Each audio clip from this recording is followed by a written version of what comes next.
توبوا الی اللہ توبۃ نصوحا، اہل ایمان رجوع کرو اللہ کی جناب میں، لوٹو پلٹو توبہ کرو، اور وہ توبہ بھی نہایت خالص توبہ۔ یہ توبہ حضرت علی رضی اللہ تعالیٰ عنہ نے ایک مرتبہ دیکھا ایک شخص کو، وہ گردان کر رہا ہے توبہ کی تیزی تیزی سے، فرمایا یہ تو توبۃ المکذبین ہے، جھٹلانے والوں کی توبہ ہے یہ۔ وہ گھبرایا، تو پھر آپ نے فرمایا توبہ وہ ہوتی ہے جس کے ساتھ وہ ساری کیفیات ہو، شدید ترین پشیمانی ہو کہ میں کیا کر بیٹھا ہوں، پھر یہ کہ آئندہ کے لیے عزم مصمم ہو کہ ہرگز دوبارہ یہ کام میں نہیں کروں گا، اور نہایت گڑ گڑا کر اللہ سے اس کی دعا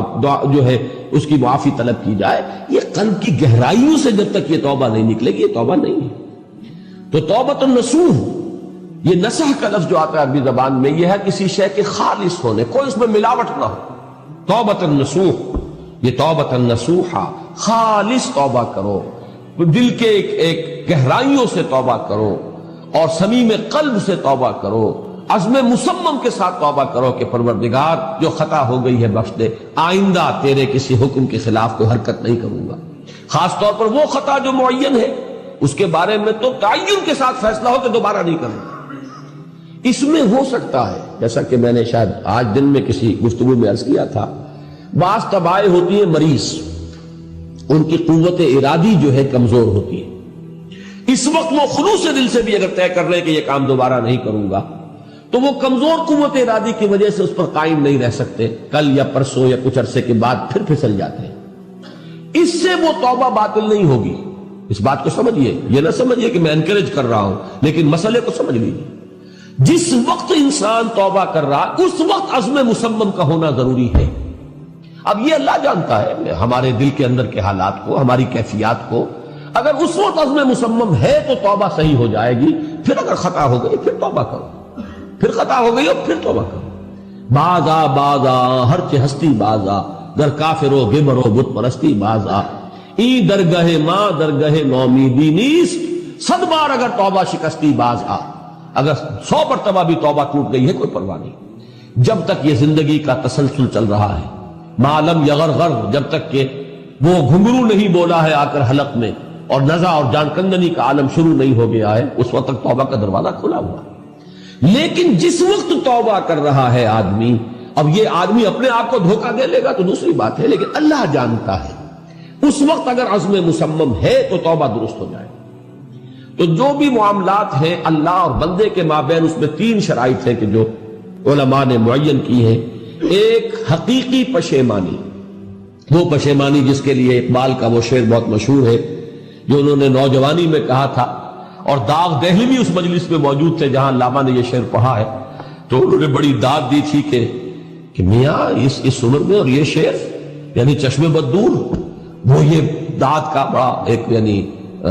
بلیغ انداز ہے۔ اور وہ شعر کیا تھا؟ موتی سمجھ کے شان کریمی نے چن لیے، قطرے جو تھے میرے عرق انفعال کے، شرمندگی کے احساس سے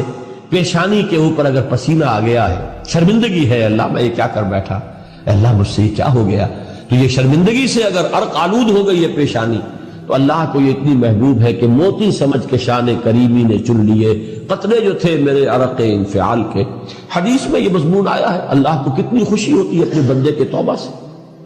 بائبل کی ایک سٹوری جو ہے دی پروڈیگل سن، جو آپ کو یاد ہوگی کہ ایک شخص کے کئی بیٹے تھے، اکثر جو تھے سارے بڑے فرمانبردار، بڑے عمدار، سعادت مند، کام کرنے والے، ایک تھا نٹکھٹ قسم کا شریر، وہ اپنی دولت بھی بٹوا کے لے گیا، اور پھر وہ بہت سال کے بعد آیا ہے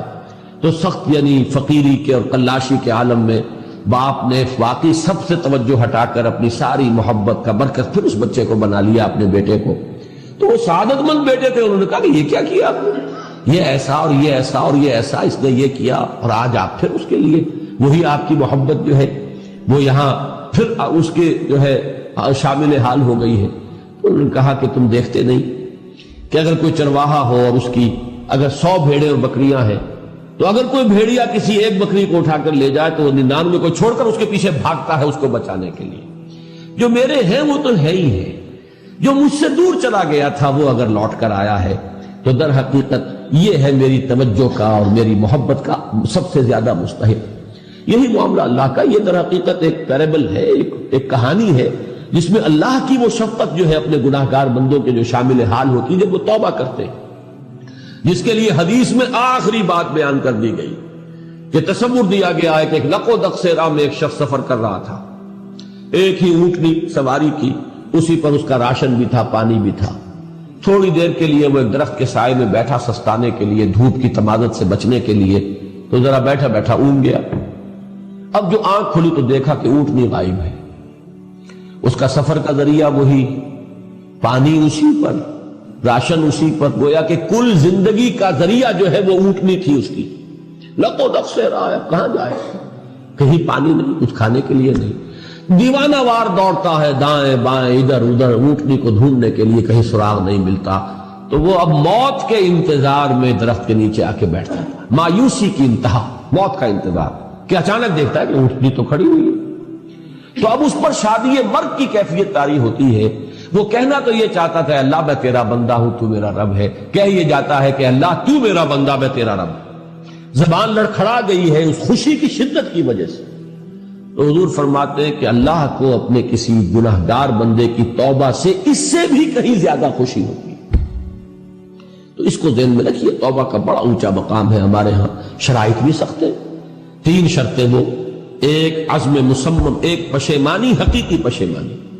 نمبر 2 عزم مصمم کہ اب دوبارہ نہیں کروں گا، نمبر 3 ایک مرتبہ ضرور اس کام کو چھوڑ دینا، یہ گویا کہ اس کے عزم مصمم کا فوری ثبوت ملنا چاہیے۔ کچھ دنوں کے بعد پھر کہیں جذبات کا رحلہ آئے، کوئی اور خطا ہو جائے، بات دوسری ہوگی۔ اور جو حقوق العباد کا معاملہ، اس میں 4تھی شرط اور ہے، اس لیے کہ حقوق العباد کی کوتاہی جو ہے اللہ تعالیٰ معاف نہیں فرمائیں گے۔ وہ تو وہی بندہ ہے جس کی آپ نے حق تلفی کی ہے،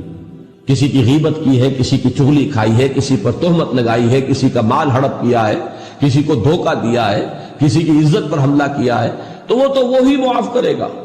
یا یہ کہ آپ کی جو نیک اعمال ہیں وہ اس کو دے دیے جائیں گے قیامت کے دن، اور اگر آپ کے اعمال ختم ہو جائیں گے تو اس کے گناہ جو ہیں وہ آپ کے کھاتے میں ڈال دیے جائیں گے۔ بہرحال جو 4تھی شرط ہے